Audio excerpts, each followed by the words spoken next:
Hello students, welcome to ascension classes. ये video है second part class 6 mathematics के 11th chapter का, जिसका नाम है अलजेब्रा यानी कि बीजगणित। और इस वीडियो के फर्स्ट पार्ट में हम डिस्कशन कर चुके हैं इस चैप्टर के सारे कॉन्सेप्ट्स का, और इस सेकेंड पार्ट में हम डिस्कशन करेंगे इस चैप्टर के एक्सरसाइजेस का। तो सबसे पहले शुरुआत करते हैं पहली एक्सरसाइज के साथ, जो है एक्सरसाइज 11.1।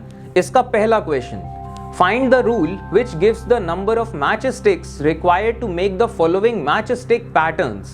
अब सवाल ये कह रहा है कि हमें एक ऐसा रूल फाइंड करना है जो रूल हमें ये बताए कि हमें कितने मैच स्टिक्स की जरूरत होगी, यानी कि कितनी माचिस की तीलियों की जरूरत होगी ऐसे पैटर्न्स बनाने के लिए। जैसे कि हमने एक टी बनाया, तो अब इस टी को बनाने के लिए हमें 2 माचिस की तीलियों की जरूरत पड़ेगी। इसी तरीके से हम दोबारा से दूसरा टी बनाएं तो हमें फिर से 2 माचिस की तीलियों की जरूरत पड़ेगी। तो इस तरीके से हम कई सारे अगर टी बनाते चले जाएं तो हमें टोटल कितनी माचिस की तीलियों की जरूरत पड़ेगी, इसका हमें एक रूल बनाना है। तो अब रूल बनाना है तो इस चीज को लॉजिकली देखना शुरू करिए कि एक टी अगर आपको बनाना है तो आपको 2 तीलियों की जरूरत पड़ेगी। दूसरा टी बनाएंगे तो आपको फिर से 2 तीलियों की जरूरत पड़ेगी, यानी कि अब 2 + 2 ये हो जाएगा 4। तीसरा टी जब आप बनाएंगे तो आपको फिर से 2 तीलियों की जरूरत पड़ेगी। तो 3 टी अगर आपने बनाए तो 4 के बाद फिर से 2 तीलियां, यानी कि 6 तीलियों की जरूरत पड़ेगी। तो एक पैटर्न बन रहा है कि इसी तरीके से अगर मान लीजिए आपको 5 टी बनाने हुए, तो 5 टी बनाने के लिए आपको कितने ये माचिस की तीलियों की जरूरत पड़ेगी। एक टी में 2 तीलियां लग रही हैं, तो 5 टी बनाने के लिए आपको 10 माचिस की तीलियों की जरूरत पड़ेगी। इसी तरीके से अगर 10 टी आपको बनाने पड़ गए तो आपको 20 तीलियों की जरूरत पड़ेगी। तो ये एक पैटर्न है, और इस पैटर्न से हम एक रूल बना देते हैं कि मान लीजिए हमें n कोई भी नंबर हो सकता है, अगर हमें n टी बनाने हैं तो हमें 2n तीलियों की जरूरत पड़ेगी।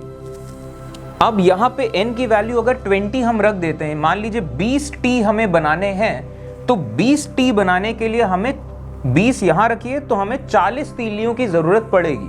तो ये एक रूल बन गया कि हमें इस तरीके से अगर टी बनाने हैं तो हमें कितनी माचिस की तीलियों की जरूरत पड़ेगी। तो इस टी का रूल हो गया 2n।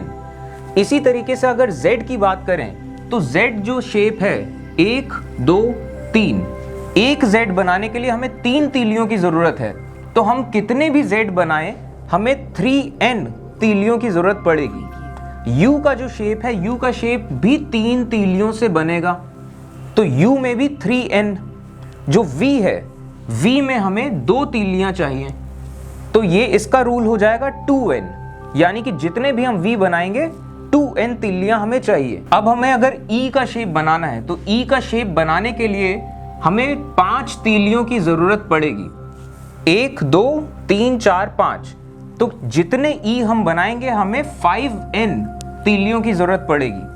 अब s का शेप बनाना है तो s का शेप बनेगा 1 2 3 4 5, 5 तीलियां लगाएंगे तब एक s बनेगा। तो अगर n s बनाने हैं तो हमें 5n तीलियों की जरूरत पड़ेगी। r का शेप कैसे बनेगा, 1 2 3 4 5 और 6, इस तरीके से 6 तीलियां हम लगाएंगे तब r का शेप बनेगा।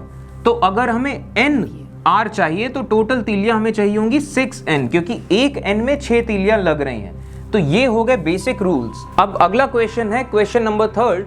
Cadets are marching in a parade, there are 5 cadets in each row, what is the rule which gives the number of cadets given the number of rows। अब कैडेट्स का मतलब होता है जो सिपाही होते हैं, जब वो मार्च पास करते हैं या जब वो परेड करते हैं तो पर्टिकुलर एक प्रॉपर फॉर्मेशन में करते हैं। तो अब कहा यह जा रहा है कि 5 कैडेट्स एक रो में है। अब यहां फिर से एक नया टर्म आया, रो। तो अब रो का मैं आपको मतलब समझा देता हूं। रो और कॉलम ये 2 अलग अलग चीजें हैं। मान लीजिए कि 2 लोग यहां इस तरीके से खड़े हैं, इनके पीछे भी 2 लोग हैं, इनके पीछे भी 2 लोग हैं, तो इस तरीके से टोटल 6 लोग खड़े हैं। अब रो क्या होता है, ये वाली जो लाइन है इसे हम कहेंगे रो 1, ये जो दूसरी लाइन है इसे हम कहेंगे रो 2, और ये जो तीसरी लाइन है इसे हम कहेंगे रो 3, और ये जो ऊपर से अगर हम इस लाइन को देखें तो इस लाइन को हम कहेंगे कॉलम 1 और इस लाइन को हम कहेंगे कॉलम 2। और रोज और कॉलम्स, इसमें आपको कंफ्यूजन ना हो, याद हो पाए आपको, तो एक बहुत छोटा सा एक ट्रिक बता रहा हूं। जब भी कोई घर बनता है या बिल्डिंग बनती है तो जो खंबे गाड़े जाते हैं सीधा, उन खंबों को कॉलम्स कहते हैं। तो इस तरीके से आप याद रख सकते हैं कि कॉलम्स का मतलब होता है ऊपर से नीचे जो स्ट्रेट हो। तो कॉलम्स ये हो गए और रोज ये हो गए। तो अब इस तरीके से 6 लोग खड़े हैं तो कहा जाएगा कितनी रोज हैं, तो रोज हैं 3 और कॉलम्स हैं 2। तो अब यहां इस क्वेश्चन में हम वापस लौट के आते हैं। कहा क्या जा रहा है कि there are 5 cadets in each row, यानी कि ये पहली रो है तो इस रो में 5 कैडेट्स हैं, 1 2 3 4 5। इस तरीके से हर रो में 5 सिपाही या 5 कैडेट्स खड़े हैं। तो अब कहा क्या जा रहा है, what is the rule which gives the number of cadets. हमें नंबर ऑफ कैडेट्स का पता लगाना है। तो अब कितनी भी रो हो सकती हैं, कई सारी रो हैं। हमें इतना पता है कि एक रो में 5 कैडेट्स हैं, तो एक रो में पहले रो में 5 हो गए, दूसरी में भी 5 हो गए, तीसरी में भी 5 हो गए। इस तरीके से कितनी सारी रोज हैं। अगर मान लीजिए n रोज हैं तो हम क्या कर रहे हैं, इसमें हम 5 + 5 + 5 ऐसा करके हम n टाइम्स कर रहे हैं। तो इसी को हम दूसरे तरीके से लिख सकते हैं 5 × n, और क्योंकि हम इंटू को शॉर्ट फॉर्म में लिखेंगे तो इंटू को गायब कर देंगे तो रूल बनेगा 5n। यानी कि अगर n रोज हैं तो 5n सिपाही होंगे। अगर मान लीजिए n की वैल्यू है 10, इस तरीके से 10 रो हैं तो टोटल सिपाही कितने होंगे, 10 × 5, यानी कि 50 सिपाही होंगे अगर 10 रोज होंगी। अब अगला क्वेश्चन है, if there are 50 mangoes in a box, how will you write the total number of mangoes in terms of boxes. यानी कि एक बॉक्स है या कोई डब्बा है, इस डब्बे में 50 मैंगोज हैं, यानी कि 50 आम हैं। तो अब कहा जा रहा है कि अगर इसी तरीके से कई सारे और भी डब्बे हैं तो कैसे आप पता लगाएंगे कि टोटल आम कितने हैं। तो अब एक डब्बे में 50 आम हैं, एक डब्बे में 50, तो इसी तरीके से अगर 2 डब्बे हुए तो 50 और दूसरे में 50 यानी कि 100, 3 डब्बे हुए तो 50 50 50 यानी कि 150। एक पैटर्न बन रहा है।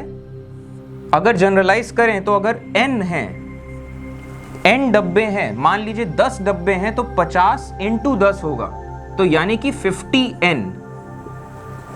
इसी तरीके से अगर n की वैल्यू होगी, इसी तरीके से अगर मान लीजिए 100 डब्बे हैं तो आप 100 डब्बों में गिनते नहीं रहेंगे, 50 इसमें 50 इसमें 50 इसमें। 100 डब्बे हैं तो आप सीधा n की वैल्यू है 10, तो टोटल आम कितने होंगे, 50 एक में है, और इस तरीके के 100 डब्बे हैं तो 50 × 100। अगला क्वेश्चन है, the teacher distributes 5 pencils per student. Can you tell how many pencils are needed given the number of students s? अब कोई क्लासरूम है, उस क्लासरूम में टीचर जो है वो डिस्ट्रीब्यूट करते हैं 5 pencils per student, यानी कि कई सारे स्टूडेंट्स हैं क्लास में और हर स्टूडेंट को 5 पेंसिल्स दिए जाते हैं। तो जैसे पहले स्टूडेंट को 5 दिए गए, दूसरे स्टूडेंट को भी 5, तीसरे स्टूडेंट को भी 5, इस तरीके से स्टूडेंट्स कितने हैं, s स्टूडेंट्स हैं। तो अगर s स्टूडेंट्स हैं तो हर स्टूडेंट को 5 पेंसिल्स दी गई हैं, तो टोटल पेंसिल्स कितनी होंगी, एक स्टूडेंट को 5 हैं तो s स्टूडेंट्स हैं तो 5 × s। अगर 10 स्टूडेंट हैं तो यानी कि 50 पेंसिल्स हो गई। अगर 20 स्टूडेंट्स हैं तो 20 यहां रख देंगे, तो 20 यानी कि 100 पेंसिल्स चाहिए टीचर को डिस्ट्रीब्यूट करने के लिए। तो ये रूल है 5 × s। अब अगला क्वेश्चन है, a bird flies 1 kilometre in 1 minute, can you express the distance covered by the bird in terms of its flying time t in minutes. तो अब सवाल ये कह रहा है कि एक बर्ड है, यानी कि एक चिड़िया है, वो 1 किलोमीटर उड़ती है 1 मिनट में। तो सीधा सा सवाल ये है कि 1 मिनट अगर वो चिड़िया उड़ लेती है, 1 मिनट क्या होता है, 60 सेकेंड, तो 1 मिनट अगर वो चिड़िया उड़ लेती है तो इस दौरान वो 1 किलोमीटर दूरी तय कर लेती है। तो पूछा क्या जा रहा है कि आपको डिस्टेंस एक्सप्रेस करना है कि कितना डिस्टेंस वो चिड़िया उड़ चुकी होगी अगर वो t मिनट्स उड़ती है। तो अब 1 मिनट अगर वो उड़ती है तो 1 किलोमीटर चल लेगी। अगर वो 2 मिनट उड़ती है तो 2 मिनट में 2 किलोमीटर चल चुकी होगी। इसी तरीके से अगर वो 5 मिनट उड़ती है तो 5 मिनट में कितना उड़ चुकी होगी? 1 मिनट में 1 किलोमीटर, तो 5 मिनट में 5 किलोमीटर उड़ चुकी होगी। तो इसी तरीके से अगर t मिनट्स हैं, t मिनट्स अगर वो चिड़िया उड़ लेती है तो कितना डिस्टेंस कवर करेगी? t kilometres. यानी कि अगर वो 10 मिनट उड़ती है तो 10 किलोमीटर चल चुकी होगी। अगर वो 20 मिनट उड़ती है तो 20 किलोमीटर चल चुकी होगी। तो ये इसका रूल है और ये डिस्टेंस कवर्ड है कि कितना डिस्टेंस होगा? t किलोमीटर्स डिस्टेंस वो उड़ेगी t मिनट्स में। अब नेक्स्ट क्वेश्चन है, Radha is drawing a dot rangoli with chalk powder. She has 9 dots in a row. How many dots will her rangoli have for r rows? तो अब सवाल ये कह रहा है कि राधा एक डॉट रंगोली बना रही है। डॉट रंगोली यानी कि डॉट्स लगा रही है वो जगह जगह पे चॉक पाउडर से। तो जो एक रो है, जैसे मान लीजिए रो 1 है, तो इस रो में 9 डॉट्स वो लगा रही है। इस तरीके से 9 डॉट्स वो लगा रही है। तो अब कहा क्या जा रहा है कि कितने डॉट्स उसने लगाए होंगे आर रोज के लिए। अगर इसी तरीके से आर रोज हैं तो कितने डॉट्स लगाए होंगे? तो एक रो में 9, दूसरी रो में भी 9, तीसरी रो में भी 9, तो इस तरीके से टोटल कितने होंगे? अगर आर रोज हैं तो 9 इंटू आर, ये टोटल होगा। अगर 2 रो हैं तो 9 इंटू 2 यानी कि 18। 3 रो हैं अगर तो 9 इंटू 3 यानी कि 27। तो इसी तरीके से अगर 10 रो हैं तो 9 इंटू 10 यानी कि 90 हो जाएगा। तो आर रोज हैं तो 9 इंटू आर। तो अब अगला पार्ट है इसका, how many dots are there if there are 8 rows. अगर इसी तरीके से 8 रो हैं तो अगर यहाँ पे 8 रो हैं, रो 8 तक आते आते तो क्या होगा? 9 इंटू 8 यानी कि 72 डॉट्स वो लगा चुकी होगी। इफ देयर आर 10 रोज तो 9 इंटू 10 हो जाएगा, वो हो जाएगा 90। अब अगला क्वेश्चन है, Leela is Radha's younger sister. Leela is 4 years younger than Radha. Can you write Leela's age in terms of Radha's age? तो अब सवाल ये कह रहा है कि यहाँ पे 2 कैरेक्टर्स दिए गए हैं, लीला और राधा। तो लीला को हम L से डिनोट करते हैं, राधा को हम R से डिनोट करते हैं। तो अब लीला राधा की छोटी बहन है। ओके, ठीक है।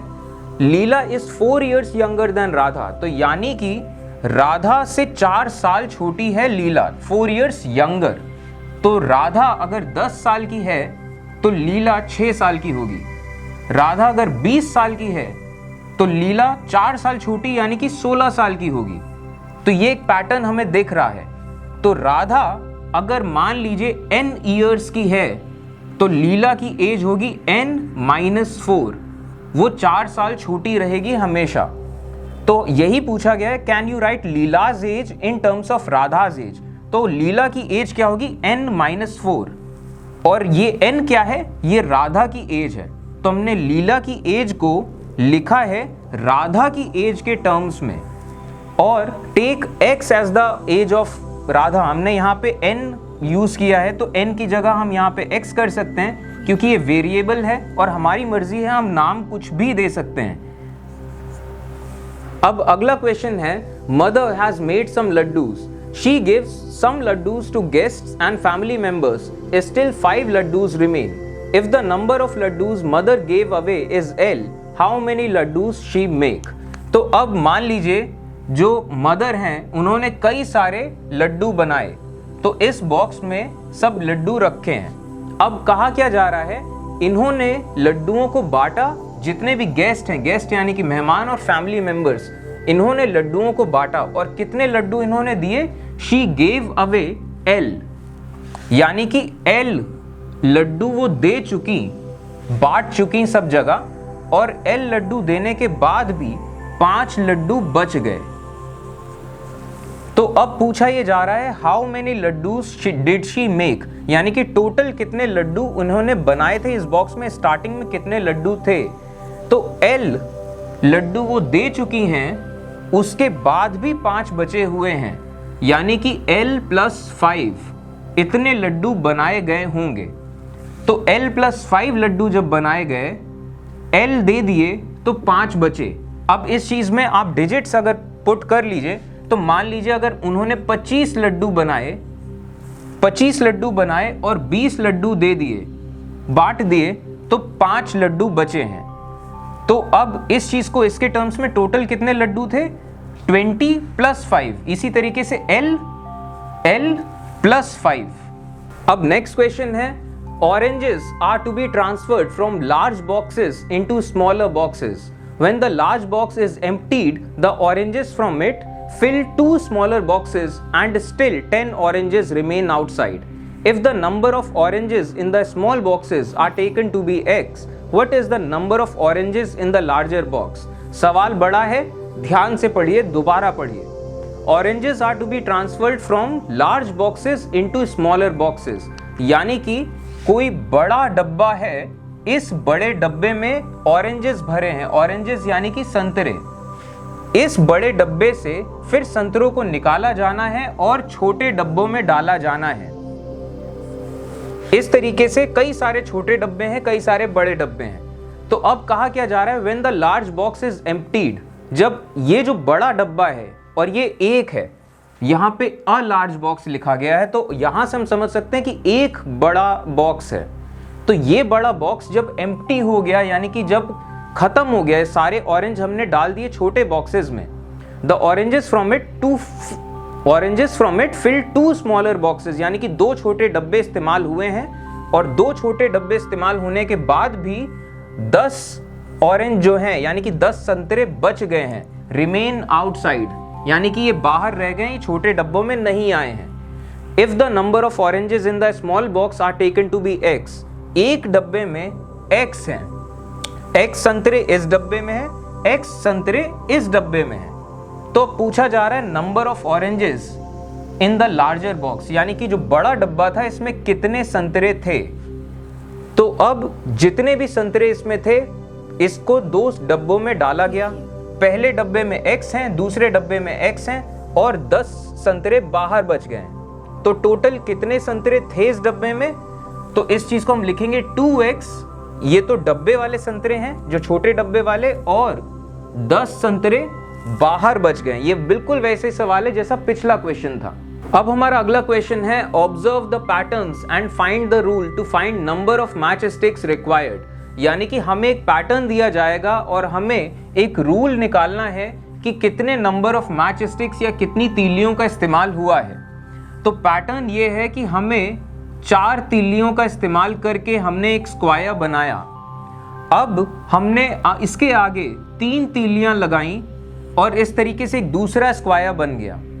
फिर से हमने 3 तीलियों का इस्तेमाल किया और तीसरा एक स्क्वायर बन गया। इसी तरीके से हमने 3 तीलियों का इस्तेमाल करके चौथा बना लिया, 5वां बना लिया, और इसी तरीके से कई सारे स्क्वायर हम बना सकते हैं। तो हमसे पूछा जा रहा है कोई रूल कि इस तरीके के पैटर्न में कितनी तीलियों का इस्तेमाल होगा। तो अब यहाँ पे वैसे देखा जाए, अगर आप इस चीज का सवाल को ध्यान ना रखें तो आप इसका आंसर सीधा इस तरीके से लिख देंगे कि एक स्क्वायर को बनाने में 4 तीलियों का इस्तेमाल हो रहा है, तो अगर n स्क्वायर्स हैं तो 4n तीलियों का इस्तेमाल होगा। लेकिन ये चीज जो है, ये चीज तब सही होगी जब हम अलग अलग स्क्वायर्स को बनाएं। ये चीज यहाँ पे सही नहीं होगी क्योंकि इस स्क्वायर में 4 तीलियां हैं, लेकिन इस स्क्वायर को बनाने के लिए हमने सिर्फ 3 तीलियां ऐड करी हैं। यहाँ पे 4 तीलियां हमने ऐड करी हैं, यहाँ पे 3 करी हैं, यहाँ पे भी 3 करी हैं, यहाँ पे भी 3, और इस तरीके से जितने भी स्क्वायर हमने बनाए हैं इसके बाद उनमें सिर्फ 3 तीलियों का इस्तेमाल हुआ है। तो यहाँ पे ये जो 4n वाला रूल है ये चीज गलत हो जाएगा। तो अब यहाँ पे इस चीज का हमें अगला रूल बनाना है, क्योंकि यहाँ तीलियां जो हैं ये कॉमन हो रही हैं अलग अलग स्क्वायर्स में। तो अब इसका रूल क्या बनाते हैं, फिलहाल हम सिर्फ 5 स्क्वायर्स लेते हैं। तो 5 स्क्वायर्स में टोटल नंबर ऑफ तीलियां हमें ये चाहिए होंगी। तो अब रूल बनाना है हमें, तो इस चीज को थोड़ा सा और जनरलाइज कर देते हैं।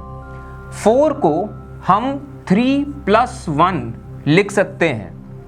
और बाकी जो 3 हैं वो एज इट इज लिखे रहेंगे। तो अब यहां पे कितने 3 कितने हो गए, 1 2 3 4 5, यानी कि हमें 5 3 मिल गए। या इस चीज को हम इस तरीके से रूल बनाना है तो पहले हम तीलियां लिख लेते हैं। तो हमें 3 5 बार मिल गया और उसमें हमने +1 कर दिया। तो ये हो गए टोटल नंबर ऑफ तीलियां जितनी हमें 5 स्क्वायर्स के लिए चाहिए। 3 × 5 + 1 यानी कि टोटल कितनी तीलियां हैं, 16। अब इसी तरीके से अगर हम एक और स्क्वायर बना दें तो यहाँ एक और 3 ऐड हो जाएगा, और जब एक और 3 ऐड हो जाएगा तो यहाँ पे 3 को हम 5 से इंटू करने के बजाय हम 6 से इंटू करेंगे। तो हमें ये एक रूल मिलता चला गया कि अगर इसी तरीके से 10 डब्बे हो गए तो हम 6 की बजाय हम यहाँ 10 कर देंगे, क्योंकि 10 बार 3 हमें मिल चुका होगा। तो यहाँ पे अगर एक रूल के फॉर्म में हम इसे देखें तो हम इसे 3n + 1 लिख सकते हैं कि ये एक रूल है कि इस तरीके से स्क्वायर्स बनाए गए तो टोटल इतनी तीलियों का हमें इस्तेमाल करना पड़ेगा, 3n + 1। अब इसी क्वेश्चन का नेक्स्ट पार्ट है, अगला पैटर्न जो हमें दिया हुआ है वो है कि हमने 3 माचिस की तीलियों का इस्तेमाल किया और एक ट्रायंगल बन गया। अब इस ट्रायंगल को बनाने में हमें 3 माचिस की तीलियां लगी, हमने 2 तीलियां फिर से लगाई और दूसरा ट्रायंगल बन गया। इसके बाद हमने फिर से 2 तीलियां लगाई और तीसरा ट्रायंगल बन गया। इसी तरीके से हम ट्रायंगल अगर बढ़ाते जाएंगे तो +2 +2 होता चला जाएगा। हर ट्रायंगल को बनाने में हमें 1 2 तीलियां और लगेंगी। तो हमने यहाँ 1 2 3 4 5 ट्रायंगल्स बनाए, फिलहाल इतना देखते हैं। तो 5 ट्रायंगल्स को बनाने के लिए इतनी तीलियों की हमें ज़रूरत पड़ेगी। तो 3 को हम 2 + 1 लिख लें तो वही चीज़ हो जाएगी कि यहाँ क्या हो जाएगा, 2 × 5 यानी कि 5 बार हम 2 को जोड़ रहे हैं और फिर हम +1 कर रहे हैं। तो इतनी तीलियों की ज़रूरत पड़ेगी, यानी कि क्या, 11 तीलियां। 5 ट्रायंगल बनाने के लिए हमें 11 तीलियां चाहिए। अगर हम 6वां ट्रायंगल बना देंगे तो 11 + 2 यानी कि 13। इसी तरीके से फिर से 2 जोड़ देंगे तो 15 हो जाएगा। तो ये एक रूल बन गया है और इस रूल को हम और जनरलाइज कर सकते हैं, 2x + 1 भी लिख सकते हैं कि अगर x ट्रायंगल्स हैं तो 2x + 1, ये एक रूल हो चुका है। तो अब पहली एक्सरसाइज यहाँ खत्म होती है और यहाँ से स्टार्ट होती है दूसरी एक्सरसाइज 11.2। पहला क्वेश्चन है, the side of an equilateral triangle is shown by L। तो ट्रायंगल यानी कि एक ऐसा क्लोज्ड फिगर जो 3 साइड्स से मिला के बना है। अब कोई भी ट्रायंगल हो सकता है, 3 साइड्स को यूज करके हम कोई भी ट्रायंगल बना सकते हैं, कैसा भी। कहा क्या जा रहा है, इक्विलैटरल ट्रायंगल, यानी कि ऐसा ट्रायंगल जिसके तीनों साइड्स बराबर हैं। तो इक्विलैटरल ट्रायंगल हमें बनाना है तो कुछ इस तरीके से बनेगा। ये रहा एक इक्विलैटरल ट्रायंगल, यानी कि इसके तीनों साइड्स बराबर हैं। इसको हिंदी में अगर कहा जाए तो इसको समत्रिबाहु, ये त्रिभुज कहते हैं। समत्रिबाहु यानी कि 3 भुजाएं, यानी कि तीनों साइड्स बराबर हैं। तो अब कहा क्या जा रहा है, एक साइड जो इसकी है ये L इसकी लेंथ है, यानी कि अगर कोई पार्क है ट्रायंगल के फॉर्म में, इक्विलैटरल ट्रायंगल के फॉर्म में, और उसकी एक साइड कवर करने में आपको 100 कदम चलना पड़ता है, तो कहा क्या जा रहा है, express the perimeter of the equilateral triangle using L। आप 100 कदम चले तब एक साइड चल पाए, तो इसका पेरीमीटर यानी कि चारों तरफ की दूरी मिला के कितनी होगी, L को ही आप दोबारा से एक बार प्लस करेंगे, फिर दोबारा से एक बार प्लस करेंगे। यानी कि इसी चीज को दूसरे शब्दों में अगर आप कहें तो एक साइड चलने में आप L डिस्टेंस चले हैं तो पेरीमीटर यानी कि चारों तरफ की दूरी मिला के आपको चलना पड़ेगा 3 × L। ये एक रूल बन गया इक्विलैटरल ट्रायंगल के लिए कि एक साइड अगर L है, आप पार्क के एक को साइड में चले हो, इक्विलैटरल ट्रायंगल पार्क में 100 कदम लगा है, तो आप पूरा पार्क नहीं चलोगे, आप 100 कदम को 3 से इंटू कर दोगे तो ये 300 कदम पेरीमीटर हो जाएगा। अब अगला क्वेश्चन है, the side of a regular hexagon is denoted by L। Express the perimeter of hexagon using L। Hexagon यानी कि कोई ऐसा क्लोज्ड फिगर जो हेक्स यानी कि 6, यानी कि कोई एक ऐसा क्लोज्ड फिगर जो 6 साइड्स से मिला के बना है।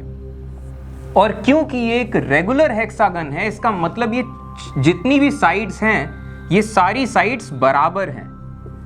तो अब कहा जा रहा है कि अगर एक साइड L मीटर या L कुछ भी इतनी लंबाई है एक साइड की, तो पेरीमीटर क्या होगा, चारों तरफ की मिला के दूरी कितनी होगी। तो एक साइड जब L है तो हम इसको 6 से अगर इंटू कर दें, क्योंकि 6 साइड है, तो हमें मिल जाएगा इस हेक्सागन का पेरीमीटर। अब अगला क्वेश्चन है question 3rd। A cube is a 3-dimensional figure as shown. It has 6 faces and all of them are identical squares. The length of the edge of the cube is given by L. Find the formula for the total length of the edges of a cube. तो cube ये एक 3-dimensional figure होता है। 3-dimensional figure का क्या मतलब, अब मान लीजिए ये कोई स्क्वायर है, तो इसके सिर्फ 2 डायमेंशंस हैं, इसकी सिर्फ लंबाई है और चौड़ाई है। इसका तीसरा डायमेंशन जो है वो होती है ऊंचाई, वो ऊंचाई नहीं है।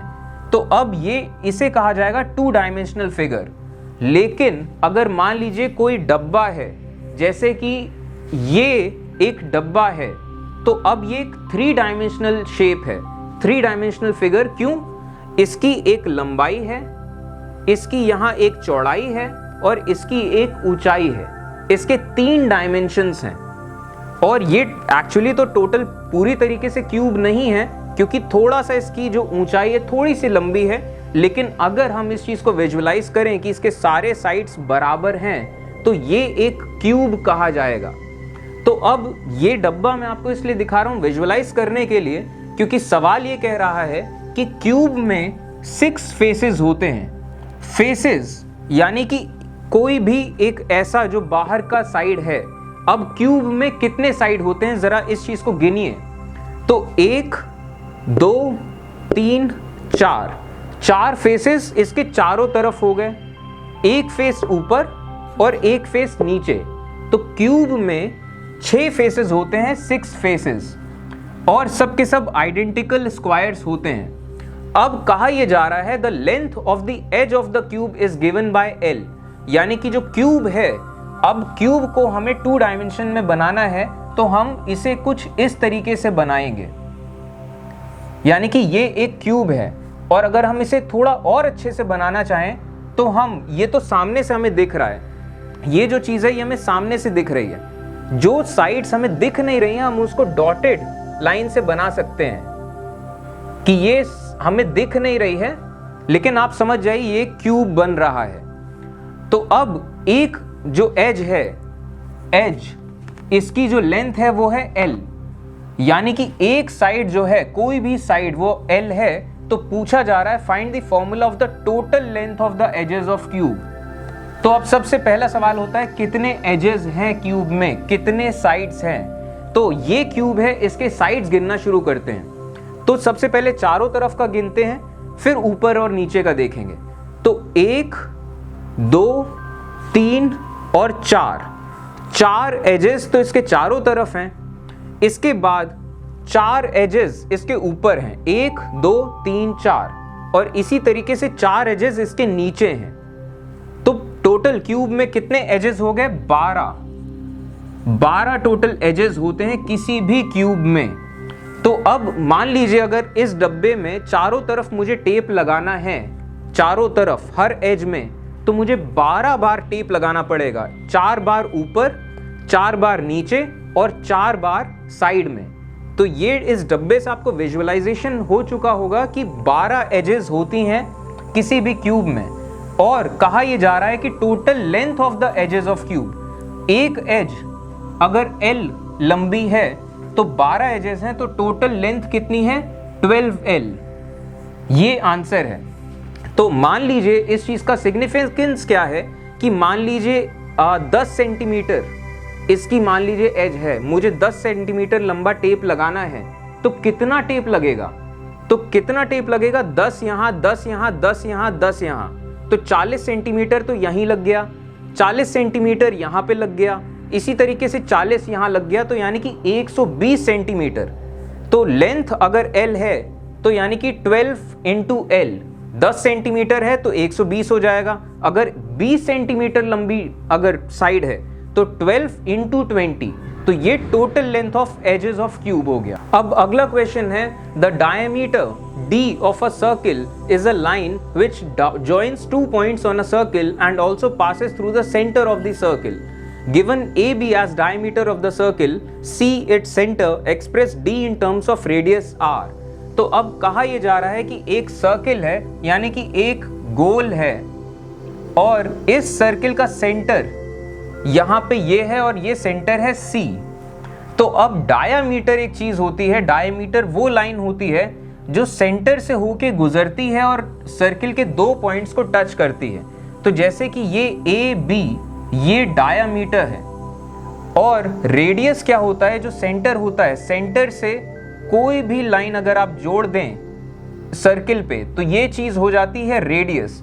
तो अब AB जो है ये डायामीटर होगा AB, और यहां से C से अगर हम मान लीजिए ये पॉइंट O है तो CO ये हो जाएगा रेडियस किसी भी सर्किल का।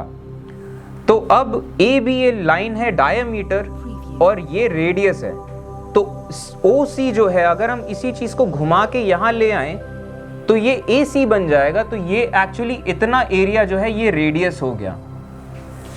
तो अब पूछा ये जा रहा है, हमें एक्सप्रेस करना है डायामीटर को रेडियस के टर्म्स में। तो यहां पे आपको दिख रहा है कि एक रेडियस ये रहा, दूसरा रेडियस ये रहा, ये भी रेडियस है। कोई भी लाइन किसी भी सर्किल में सेंटर से कोई भी लाइन आप कहीं पे भी जोड़ दें, सबका सब रेडियस है, जो भी लाइन सेंटर से सर्किल के बाहर पे टच कर रही है। तो 2 रेडियस मिला के एक डायमीटर बनाते हैं। तो डायमीटर जो होता है वो क्या होता है, रेडियस का 2 गुना। तो diameter is equal to 2 times of radius. अब हमारा अगला क्वेश्चन है, which out of the following are expressions with numbers only? इनमें से कई सारे एक्सप्रेशंस हैं और पूछा गया है कौन से एक्सप्रेशंस में सिर्फ और सिर्फ नंबर्स का इस्तेमाल हुआ है। तो अब ये पहला एक्सप्रेशन देखते हैं। पहला एक्सप्रेशन जो है ये 3, y+3 में ये 3 जो है ये नंबर है। 3 हमेशा 3 रहेगा, 3 कभी 4 नहीं हो सकता, 5 नहीं हो सकता, कुछ और नहीं हो सकता, 3 हमेशा 3 रहेगा। लेकिन ये जो y है ये y कुछ भी हो सकता है, ये 1 2 3 4 कुछ भी हो सकता है। तो y क्या है, ये y वेरिएबल है और 3 ये नंबर है। तो अब ये जो एक्सप्रेशन है y+3, ये ऐसा एक्सप्रेशन नहीं है जो सिर्फ नंबर्स से मिलके बना है। इसी तरीके से अगर हम सेकेंड पार्ट देखें, 7 इंटू 20 ये दोनों नंबर हैं, 8 नंबर है लेकिन ये z वेरिएबल है, तो ये भी नहीं हो सकता। ये इस एक्सप्रेशन में भी एक वेरिएबल है। अगला जो है ये एक्सप्रेशन सिर्फ नंबर्स से मिलके बना है, इसमें कोई वेरिएबल नहीं है, ये x नहीं है, ये इनटू का साइन है। ये भी एक्सप्रेशन सिर्फ नंबर्स से मिलके बना है। 3x में ये वेरिएबल हो जाता है तो ये नहीं होगा। ये जो एक्सप्रेशन है इसमें p वेरिएबल है तो ये भी नहीं होगा। इसमें n वेरिएबल है तो ये भी नहीं होगा। अब अगला क्वेश्चन है, आइडेंटिफाई द ऑपरेशंस। ऑपरेशंस का क्या मतलब होता है, हम नंबर्स में जो कुछ भी ऑपरेशंस करते हैं, चाहे हम प्लस करें, माइनस करें, मल्टीप्लाई करें, चाहे हम डिवाइड करें, ये सब ऑपरेशंस हैं। ऐसे और भी ऑपरेशंस होते हैं, यहाँ फिलहाल इन 4 की बात करेंगे। तो हमें आइडेंटिफाई करना है ऑपरेशंस कि इनमें ऑपरेशंस क्या हैं। तो यहाँ पे एडिशन हुआ है, यहाँ सब्ट्रैक्शन हुआ है, माइनस किया गया है, यहाँ डिवीजन हुआ है, यहाँ पे भी सब्ट्रैक्शन हुआ है। तो इस तरीके से आप पहचान सकते हैं, यहाँ 17y यानी कि 17 का मल्टीप्लाई हुआ है y के साथ, यहाँ y का डिवीजन हुआ है 5z यानी कि यहाँ मल्टीप्लाई हुआ है। यहाँ क्या हुआ है, 2y + 17 यानी कि पहले मल्टीप्लाई हुआ है फिर एडिशन हुआ है, पहले मल्टीप्लाई फिर प्लस, यहाँ पे पहले मल्टीप्लाई फिर माइनस यानी कि मल्टीप्लिकेशन एंड सब्ट्रैक्शन। अब नेक्स्ट पार्ट है 7m, यहाँ 7 का मल्टीप्लीकेशन हुआ है m के साथ। अब नेक्स्ट पार्ट है -7m + 3। यहाँ पे कई सारे स्टूडेंट्स गलती करेंगे, वो लिखेंगे कि पहले माइनस हुआ है, फिर मल्टीप्लिकेशन हुआ है, फिर प्लस किया गया है, यानी कि एडिशन किया गया है, और ये चीज़ हो जाएगी गलत, क्योंकि यहाँ -7m इसमें माइनस नहीं किया गया है, ये कोई ऑपरेशन नहीं है। -7 अपने आप में एक अलग इंटीजर है, एक अलग डिजिट है।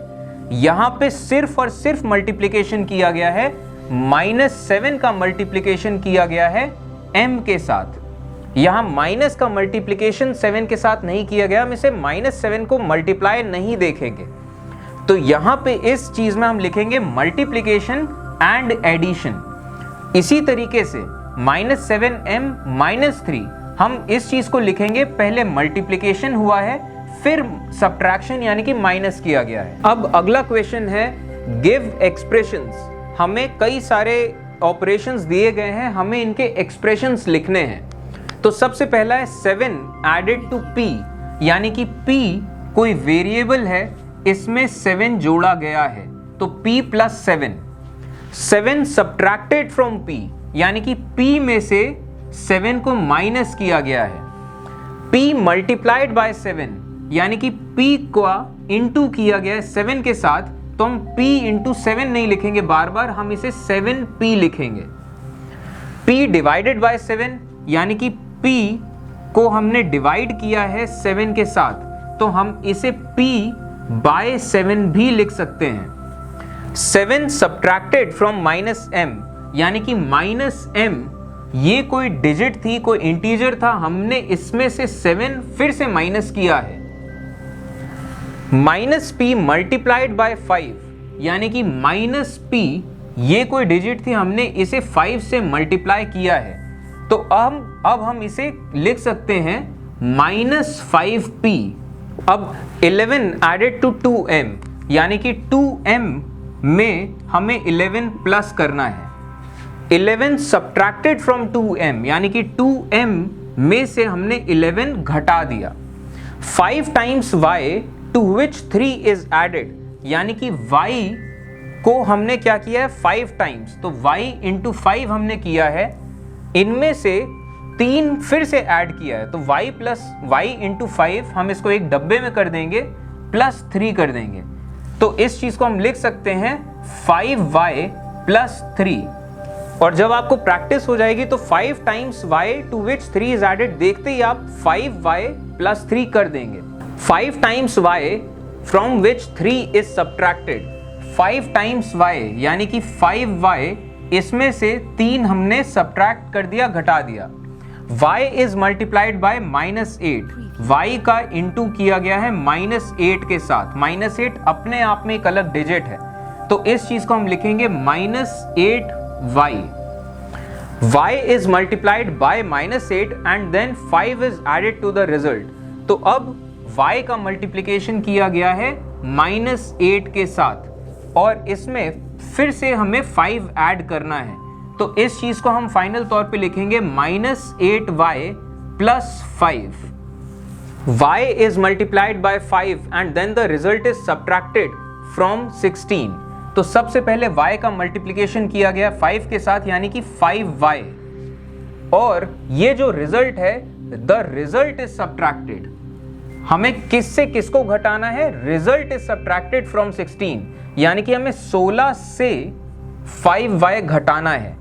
अगर 5y में से 16 को घटाना होता तो यहां पे लिखा होता 16 is subtracted from the result, लेकिन लिखा है द रिजल्ट इज सब्ट्रैक्टेड, यानी कि 16 से हमें रिजल्ट को घटाना है। y इज मल्टीप्लाइड बाय -5, यानी कि -5y। अब then the result is added to 16, इस रिजल्ट को हमें फिर क्या करना है, रिजल्ट इज एडेड टू 16, यानी कि 16 में हमें प्लस कर देना है ये चीज। और अगर हम इस चीज को इस तरीके से भी लिख सकते हैं 16 + -5y, और जब ये चीज होगी ब्रैकेट खुलेगा तो यहां पे आंसर आएगा 16 - 5y। तो हम ये भी लिख सकते हैं, ये भी लिख सकते हैं, बात वही है। आप y की कोई भी वैल्यू ले लीजिए, अगर आप y की वैल्यू ले लेते हैं 1 तो ये हो जाएगा -5 + 16, यानी कि क्या होगा आंसर 11। यहाँ पे ये y की वैल्यू आप ले लीजिए 1 तो 16 - 5, यहाँ पे भी आंसर आएगा 11, ये एक ही बात है। अब यहाँ से स्टार्ट होती है अगली एक्सरसाइज 11.4। पहला question, take Sarita's present age to be y years, यानी कि सरिता की जो प्रेजेंट एज है ये है y ईयर्स, यानी कि किसी भी साल हो सकती है, कितने भी साल। तो अब पूछा ये जा रहा है what will be her age 5 years from now.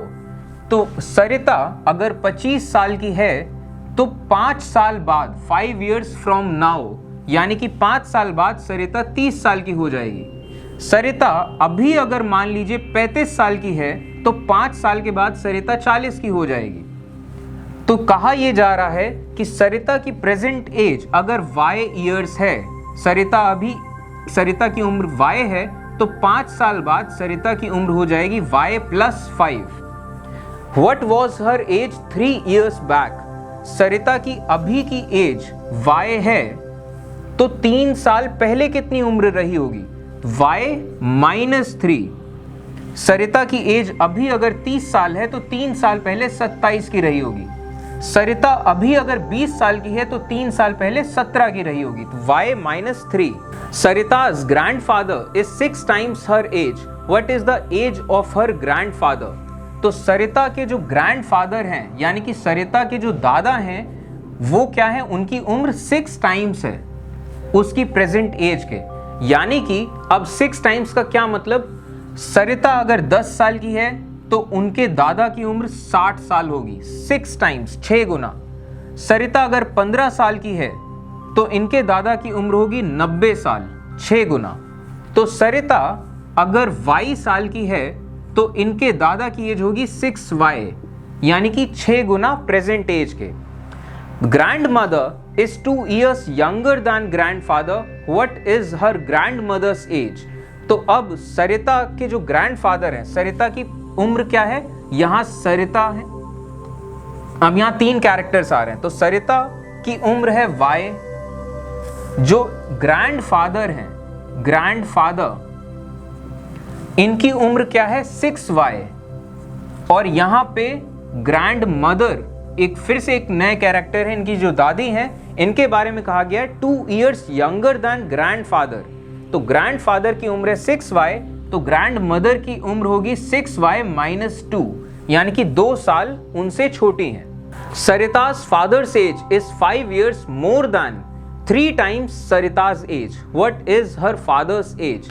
तो सरिता की एज, यहां सरिता की एज है y ईयर्स, तो कहा जा रहा है सरिता's father's age, यानी कि सरिता के जो फादर हैं इनकी उम्र कितनी है, 5 years more than 3 times Sarita's age, यानी कि 3 times सरिता's age, इससे 5 साल ज्यादा, 5 years more than Sarita's 3 times Sarita's age। अब नेक्स्ट क्वेश्चन है, the length of a rectangular hall is 4 meters less than 3 times the breadth of the hall. What is the length if the breadth is b meters? तो अब एक rectangular hall है, इस rectangular hall के बारे में कहा गया है the length of the rectangular hall is 4 meters less than 3 times the breadth of the hall.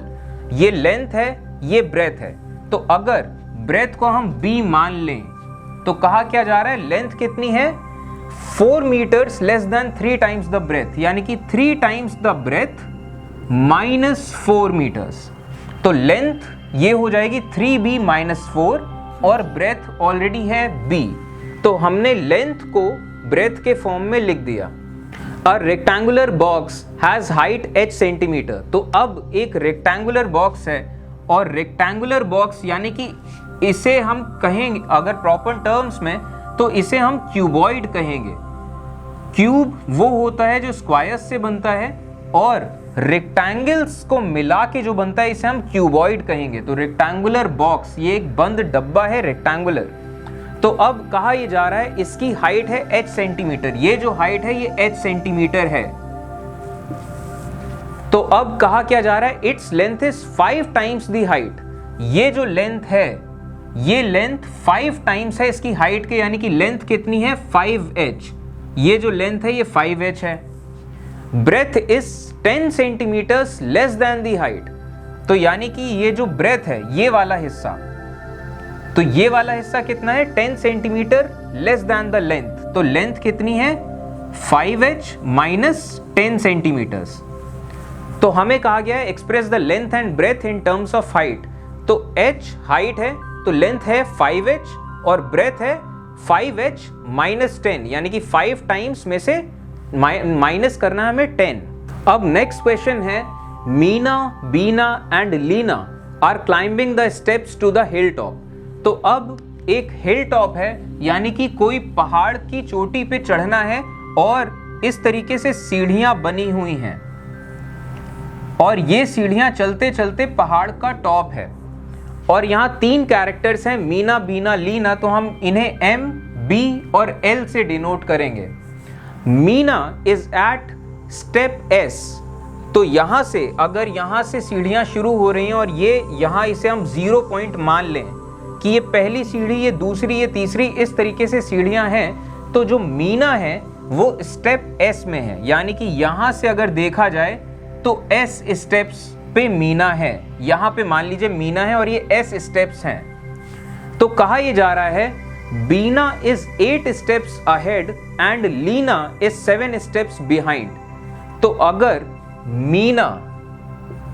Meena S पे है, मीना अगर S स्टेप्स पे है तो बीना इज 8 स्टेप्स अहेड, यानी कि 8 सीढ़ियां वो आगे है। तो बीना कहां होगी S, ये रहा, S में से 8 सीढ़ियां और हैं, तो टोटल अगर मान लें तो यहां पे करीब अगर मान लीजिए S + 8, यहां 8 सीढ़ियां और हैं, तो ये टोटल कितना हो जाएगा S + 8। तो बीना कितने पे है, बीना है S + 8 पे। अगर मीना ने 10 सीढ़ियां चढ़ी हैं तो बीना ने 18 चढ़ी हैं और लीना इज 7 स्टेप्स बिहाइंड, तो यहां तो मीना है, यहां पे बीना है।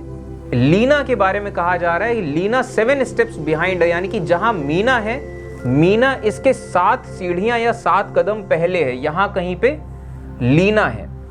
तो लीना के बारे में क्या है, हमें पता है कि अगर मीना S सीढ़ियां चढ़ चुकी है तो लीना S - 7 पे है, 7 सीढ़ियां पीछे है, 7 स्टेप्स बिहाइंड। तो where are Beena and Meena, तो बीना है S + 8 में और लीना है S - 7 पे। अब कहा यह जा रहा है the total number of steps to the hill top, ये जो जितनी टोटल सीढ़ियां हैं इस पूरे हिल टॉप पे पहुंचने के लिए, इसके बारे में कहा गया है 10 less than 4 times what Meena has reached. Meena S पहुंच चुकी है, तो टोटल कितना है, टोटल सीढ़ियां कितनी हैं 10 लेस देन 4 टाइम्स मीना, यानी कि 4 टाइम्स मीना -10, 4 टाइम्स मीना से 10 कम, ये टोटल सीढ़ियां हैं हिल टॉप तक पहुंचने की। अब नेक्स्ट क्वेश्चन है अ बस travels eight v km/h, it is going from Daspur to Bispur. After the bus has traveled 5 hours, Bispur is still 20 kilometers away. What is the distance from Daspur to Bispur? Express it using V. तो अब कहा यह जा रहा है कि 2 जगहें हैं, दासपुर और बीसपुर। तो अब इसको हम अगर D से डिनोट कर दें दासपुर को, और हम बीसपुर को यहां हम B से डिनोट कर दें, तो ये एक लंबा रास्ता है जो D से शुरू होता है और B तक जाता है, और इस रास्ते में एक बस चल रही है दासपुर से बीसपुर की तरफ जाने के लिए। अब इस बस की स्पीड जो है वो है v km/h। v km/h का क्या मतलब होता है कि 1 घंटे में, 1 घंटे अगर वो बस चलती है तो v किलोमीटर्स चल लेगी। 2 घंटे अगर वो बस चलती है तो वो 2v किलोमीटर्स चल लेगी। और इसी तरीके से अगर वो बस 5 घंटे चल लेती है तो वो 5v किलोमीटर्स चल चुकी होगी। तो अब हमें क्या बताया गया है, after the bus has travelled 5 hours, यानी कि वो बस 5 घंटे तक चल चुकी है। तो दासपुर से निकली और 5 घंटे चलने के बाद मान लीजिए बस यहां पे पहुंची है। ये पॉइंट अगर हम x मान लें तो ये जो डिस्टेंस है कितना चल ली है, तो यहां पे हमने देखा बस 1 घंटे चली है तो v किलोमीटर्स, 5 घंटे चली है तो 5v किलोमीटर्स। तो यहां से यहां तक की दूरी कितनी है, 5v। इतनी दूरी ये बस चल चुकी है दासपुर से लेके x तक, और ये रास्ते के बीच में ये x पड़ा है। और अभी भी जो बीसपुर है वो आया नहीं है, बीसपुर अभी भी 20 किलोमीटर्स दूर है।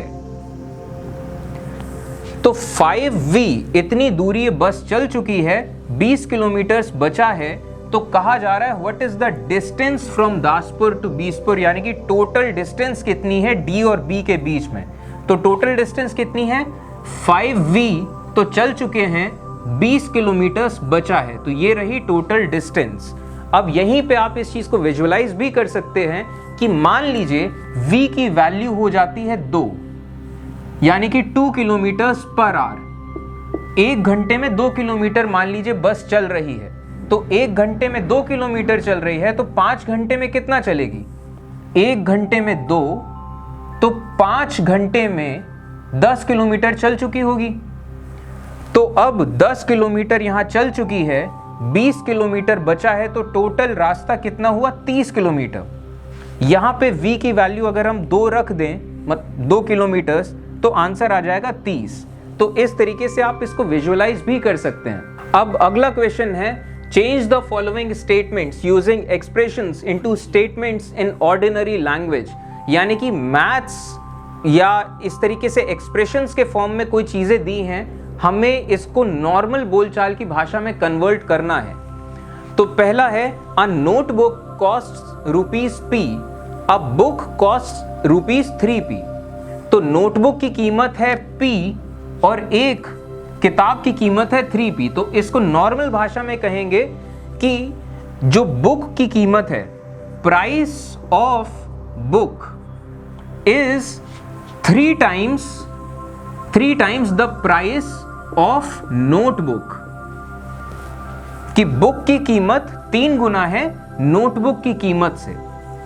Tony puts Q marbles on the table, he puts 8 Q marbles in his box, यानी कि टोनी ने टेबल में Q मार्बल्स रखे हैं और अपने बॉक्स में 8 Q मार्बल्स रखे हैं। तो इसको क्या कहेंगे कि टोनी ने जो मार्बल्स बॉक्स में रखे हैं, टोनी हैज 8 टाइम्स, यानी कि 8 गुना मार्बल्स इसके बॉक्स में है देन जो इसकी टेबल पे है। या फिर हम इसे इस तरीके से भी कह सकते हैं कि टोनी ने जितने टेबल पे रखे हैं उसका 8 टाइम्स इसके बॉक्स में है। Our class has n students, the school has 20 n students, यानी कि हमारे क्लास में n स्टूडेंट्स हैं, जो हमारे स्कूल में 20 n स्टूडेंट्स हैं। तो इसको सिंपल भाषा में कहेंगे कि हमारे स्कूल में, our school has 20 times the students than that of our class, यानी कि हमारे क्लास में जितने स्टूडेंट्स हैं उसका 20 गुना स्टूडेंट्स हमारे स्कूल में हैं। Jaggu is 10z years old, his uncle is 4z years old and his aunt is 4z - 3 years old। तो इस चीज को सिंपल सा हम कन्वर्ट करें नॉर्मल बोलचाल की भाषा में, तो हम कहेंगे कि जग्गू के जो अंकल हैं इज 4 टाइम्स हिज एज, कि जग्गू के अंकल की उम्र जग्गू से 4 गुना है, और his aunt is 3 years younger, 4z - 3, यानी कि 3 years younger than his uncle। In an arrangement of dots there are r rows, each row contains 5 dots। तो अब कई सारी हमारे पास रोज हैं, रो 1, रो 2, रो 3, ऐसे करके कई सारी रोज हैं, और हर रो में 5 इस तरीके के डॉट्स हैं। तो अब इस चीज को नॉर्मल लैंग्वेज में क्या कहेंगे, इसे हम कहेंगे कि जितने डॉट्स हैं, number of dots is 5 times the number of रोज, यानी कि जितनी रोज हैं उसका 5 गुना नंबर ऑफ डॉट्स है। अब अगला क्वेश्चन है, given Sara's age today to be y years, think of her age in the future और इन द पास्ट। सारा की एज फिलहाल y years है, तो भविष्य में इसकी एज क्या होगी? भविष्य में कुछ भी होगी तो प्लस कर देना है जितना भी, और पास्ट की बात करें तो जितना भी आपको माइनस करना है, जितने साल पहले की बात करनी है उससे माइनस कर दें। What will be the following expressions indicate, तो सारा की उम्र अगर y years है तो y + 7 का मतलब कि 7 साल बाद, यानी कि फ्यूचर में आफ्टर 7 years, अगर आफ्टर 7 years लिखा रहेगा तो इसका मतलब y + 7, या यूं कहें अगर ये कहा जाएगा कि कोई और आदमी सारा से 7 साल बड़ा है तो उसकी उम्र क्या है, तो वो भी y + 7 कहा जाएगा। तो 7 साल बाद सारा की उम्र y + 7 होगी। y - 3 का मतलब है 3 साल पहले, यानी कि बिफोर 3 years, इस तरीके से। या कोई अगर 3 साल छोटा है तो भी y - 3 आएगा। y + 4.5 ये एक मिक्स्ड फ्रैक्शन है, 4 पूरा है और फिर आधा यानी कि 4.5, तो यानी कि 4.5 साल बाद सारा की उम्र होगी y + 4.5, और आज से 2.5 साल पहले सारा की उम्र होगी y - 2.5। अब यहां स्टार्ट होती है अगली एक्सरसाइज 11.5। पहला क्वेश्चन है, state which of the following are equations with a variable, give reasons for your answers, identify the variable from the equations with a variable. तो हमें सिंपल सा क्या करना है, हमें आइडेंटिफाई करना है कि इक्वेशन इनमें से कौन सी है जो जिसमें वेरिएबल का इस्तेमाल किया गया है, यानी कि अलजेब्रिक इक्वेशंस। तो अब अलजेब्रिक इक्वेशंस में दो चीजें, सबसे पहली बात इक्वल टू का साइन होना चाहिए। इक्वेशन का मतलब ही है इक्वल टू का साइन, यानी कि दोनों चीजें दोनों साइड बराबर हैं, और एक वेरिएबल का इस्तेमाल हो। अब इसमें x वेरिएबल है तो ये एक अलजेब्रिक इक्वेशन है। इस तरीके से अगर हम बी ऑप्शन देखें तो यहाँ इक्वल टू नहीं है, वेरिएबल है लेकिन इक्वल टू नहीं है, तो ये नहीं हो सकती, इक्वेशन नहीं कह सकते, इसे हम एक्सप्रेशन कह सकते हैं। यहाँ पे इक्वल टू का साइन है लेकिन वेरिएबल ही नहीं है कोई, तो ये नॉर्मल सी चीज है, ये इसे हम अलजेब्रिक इक्वेशन नहीं कह सकते हैं। यहाँ पे इक्वल टू का साइन है लेकिन कोई वेरिएबल नहीं है, ये x नहीं है, ये इनटू है, तो ये भी नहीं हो सकता। इसी तरीके से यहाँ पे ये एक इक्वेशन है, यहाँ इक्वल टू का साइन है और ये एक वेरिएबल है। यहाँ पे क्या है, ये भी एक इक्वेशन है, यहाँ इक्वल टू का साइन है, ये एक वेरिएबल है। यहाँ इक्वल टू का साइन नहीं है, यहाँ इक्वल टू का साइन है और ये मल्टीप्लाई है, तो ये भी नहीं होगा। अब इसी तरीके से अगले पार्ट में यहाँ पे कोई भी वेरिएबल नहीं है तो ये नहीं हो सकता। यहाँ इक्वल टू है और यहाँ वेरिएबल भी है, तो ये एक इक्वेशन है। यहाँ इक्वल टू वेरिएबल, ये इक्वेशन है, इक्वल टू नहीं है, यहाँ पे इक्वल टू नहीं है, इक्वल है और वेरिएबल ये x नहीं है, ये इनटू है, तो ये भी नहीं होगा। यहाँ इक्वल टू है और वेरिएबल भी है, तो ये एक इक्वेशन है। अब अगला क्वेश्चन है, complete the entries in the third column of the table. तो हमें यहाँ पे एक टेबल दी गई है और इसमें क्या है, सबसे पहली चीज तो थर्ड कॉलम। कॉलम क्या है यहाँ पे, इस टेबल में कॉलम ऊपर से नीचे होता है, तो पहला कॉलम ये है, दूसरा ये है, तीसरा ये है, चौथा ये है। तो हमें 4 कॉलम्स यहाँ यूज हुए हैं और रोज कितनी यूज हुई है, पहली रो ये, दूसरी, तीसरी, चौथी, 5वीं और 6वीं, तो 6 रोज का इस्तेमाल किया गया है और 4 कॉलम्स का इस्तेमाल किया गया है, तब जाके ये टेबल बनी है। लेकिन अब इस टेबल में जो पहली रो है हमने उसको डिनोट करने के लिए यूज किया है, तो हम एक्चुअली इसे काउंट नहीं करेंगे क्वेश्चन के सेंस में। और इसी तरीके से पहला कॉलम हमने सीरियल नंबर के लिए यूज किया है, तो हम इसे भी पहला कॉलम क्वेश्चन के सेंस में काउंट नहीं करेंगे, इसी वजह से थर्ड कॉलम कहा गया है। थर्ड कॉलम तो वैसे देखा जाए तो ये होना चाहिए, लेकिन हम काउंट नहीं कर रहे हैं, इस वजह से थर्ड कॉलम ये कहा जाएगा। तो अब complete the entries in the third column, हमें यहां पे निकालना है कि इक्वेशन सेटिस्फाई किस वैल्यू पे होगी। ये रही इक्वेशन, इस इक्वेशन के कुछ हमें ऑप्शन दिए हैं और हमें बताना है किस वैल्यू पे इक्वेशन सेटिस्फाई हो रही है। तो अब स्टार्ट से शुरू करते हैं। पहला equation 10y is equal to 80, ये एक अलजेब्रिक एक्सप्रेशन है, इक्वल टू है और एक वेरिएबल है। अब y की कौन सी वैल्यू रखी जाए कि 10y 80 हो जाए? तो y की अगर हम वैल्यू रखते हैं 10, तो 10 इंटू 10 100 हो जाएगा, और 100 80 के इक्वल्स नहीं होता है, तो y की वैल्यू 10 नहीं हो सकती है। अब y की अगली वैल्यू लेते हैं। y की अगली वैल्यू अगर हम मान लीजिए 5 ले लेते हैं तो क्या हो जाएगा? y की वैल्यू अगर हम 5 ले लें तो 10y यानी कि हो जाएगा 50, और 50 80 के इक्वल नहीं होता है, तो y की वैल्यू 5 भी नहीं हो सकती। तो y की वैल्यू अगर हम 8 ले लें तो 10y यानी कि 80 यहां पे इक्वल हो जाता है कि यहां पे भी 80 और यहां पे भी 80, तो यानी कि y की जो वैल्यू है वो 8 होनी चाहिए। तो यहां पे इक्वेशन सैटिस्फाई हो रही है, इसे कहेंगे इक्वेशन सैटिस्फाई। तो y की कौन सी वैल्यू पे इक्वेशन सैटिस्फाई हो रही है?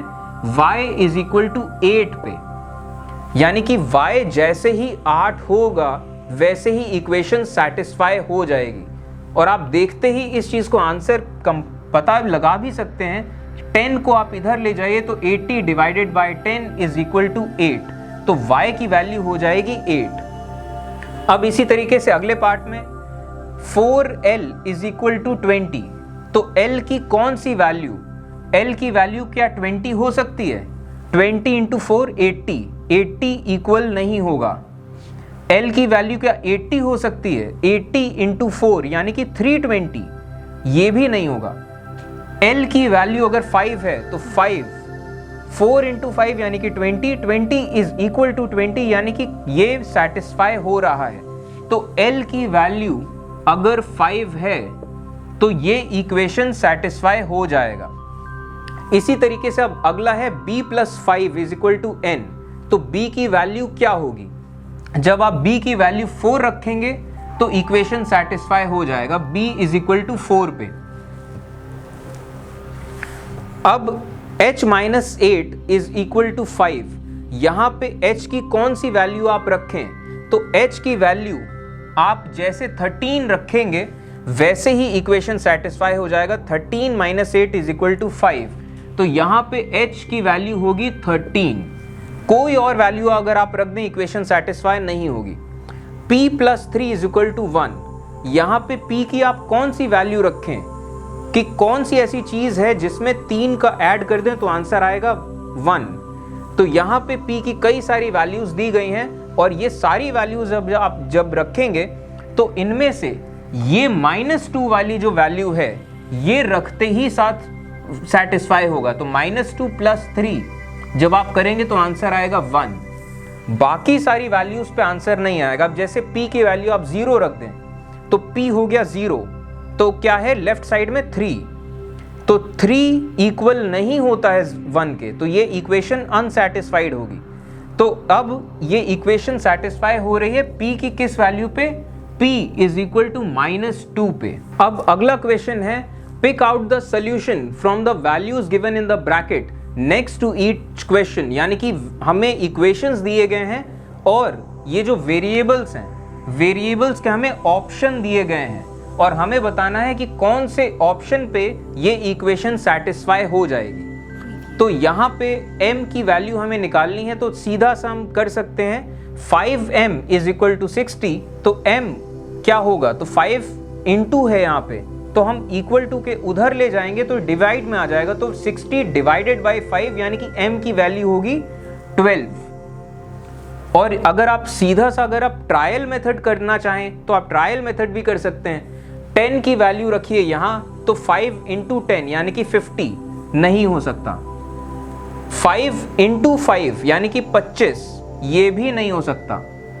अब 15 रखते हैं, 5 इंटू 15 यानी कि 75, ये भी नहीं हो सकता। तो इसी तरीके से अब n plus 12 is equal to 20, ऐसा कौन सा नंबर है जिसमें 12 जोड़ा जाए तो आंसर आए 20? तो ऐसा सिर्फ एक नंबर है जिसमें 12 जोड़ा जाए तो आंसर आएगा 20। p minus 5 is equal to 5, ऐसा कौन सा नंबर है जिसमें से 5 घटाया जाए तो आंसर आएगा 5? तो ऐसा सिर्फ एक नंबर है जिसमें से अगर 5 घटाया गया तो आंसर आएगा 5। q divided by 2 is equal to 7। ऐसा कौन सा नंबर है जिसको आधा कर दिया जाए तो आंसर आएगा 7? तो ऐसा सिर्फ एक नंबर है जिसको अगर आधा कर दिया जाए तो आंसर आएगा 7। r minus 4 is equal to 0। ऐसा कौन सा नंबर है जिसमें से 4 घटाया जाए तो आंसर आएगा 0? तो ऐसा नंबर सिर्फ 4 है। 4 में से 4 घटाइए, आंसर आएगा 0। x plus 4 is equal to 2। ऐसा कौन सा नंबर है जिसमें 4 जोड़ा जाए तो आंसर आएगा 2? अब यहां देखते ही साथ आपको ये चीज क्लियर हो जानी चाहिए, 4 जोड़ा गया है फिर भी ये जो आंसर है वो 4 से छोटा है, तो यानी कि जो x है ये माइनस में है। तो अब इसका आंसर क्या होगा?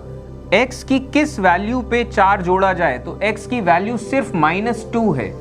तो -2 में जब आप 4 जोड़ेंगे तो आपका आंसर आएगा 2। अब इस चीज को ऐसे भी हम विजुअलाइज कर सकते हैं। पहले तो नंबर लाइन से, अगर हम नंबर लाइन बनाएं, ये 0 है तो इसके एक तरफ 1 2 3 4 ऐसा होगा और दूसरी तरफ -1 -2 -3। अब x की वैल्यू में 4 जोड़ा गया है, आंसर आया है 2। तो यहां पे x यहां पे लाया करता है, इसमें 4 जोड़ेंगे तो 1 2 3 4। जब आपने 4 जोड़ा है तब आंसर आया है 2। तो x की वैल्यू थी -2, 4 जोड़ने के बाद आंसर आया है 2। और इसको आप इस तरीके से भी देख सकते हैं कि आप 2 रुपए उधार में थे, आपको 4 रुपए मिल गए हैं। तो अब आपके पास टोटल कितने बचे हैं? 2 रुपए बचे हैं, क्योंकि आप 2 रुपए उधार में थे तो 4 मिले तो आपने 2 रुपए उधार चुका दिया, तो आपके पास 2 रुपए बचे हैं। तो इस तरीके से आप विजुअलाइज भी कर सकते हैं। अब अगला क्वेश्चन है, complete the table and by inspection of the table find the solution to the equation m plus 10 is equal to 16। तो एक तरफ हमें m वेरिएबल मालूम है कि ये एक वेरिएबल है और दूसरा एक्सप्रेशन है m प्लस 10। तो हमें ये पता लगाना है कि m प्लस 10 की वैल्यू 16 कब होगी। तो m की वैल्यू अगर हम 1 लें तो m प्लस 10 क्या होगा? 11। 1 प्लस 10। m की वैल्यू अगर 2 ले लें तो 2 प्लस 10 यानी कि हो जाएगा 12। m की वैल्यू अगर हम 3 ले लें तो 3 प्लस 10 यानी कि 13। इस तरीके से m की वैल्यू 4 पे आएगा 14, 5 पे आएगा 15 और m की वैल्यू जैसे ही 6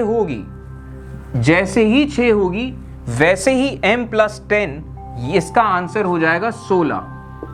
और यहां पे हमें इस इक्वेशन का सॉल्यूशन मिल जाएगा कि m प्लस 10 16 हो रहा है। m प्लस 10 16 हो रहा है और m की कौन सी वैल्यू पे हो रहा है? m की वैल्यू जब 6 होगी, जब यहां पे 6 होगा तो ये आंसर हो जाएगा 16। अब अगला पार्ट है 5t इज इक्वल टू 35, यानी कि एक वेरिएबल है t और दूसरी तरफ एक्सप्रेशन है 5t और हमें पता लगाना है 5t की वैल्यू 35 कब होती है। तो t की वैल्यू हम शुरुआत से शुरू करते हैं, 1 अगर रखें तो 5t हो जाएगा 5, 2 रखने पे हो जाएगा 5t 10, 3 रखने पे 5t हो जाएगा 15, 4 रखने पे हो जाएगा 20, 5 रखने पे हो जाएगा 25 और 5t की वैल्यू 35 रखनी है तो 6 रखने पे 30 हो जाएगा और 5t में जैसे ही हम t की वैल्यू 7 रखेंगे तो वैसे ही 5t हो जाएगा 7 × 5 यानी कि 35 और हमें ये वैल्यू चाहिए। तो 5t 35 हो रहा है t की किस वैल्यू पे? जब t की वैल्यू 7 है।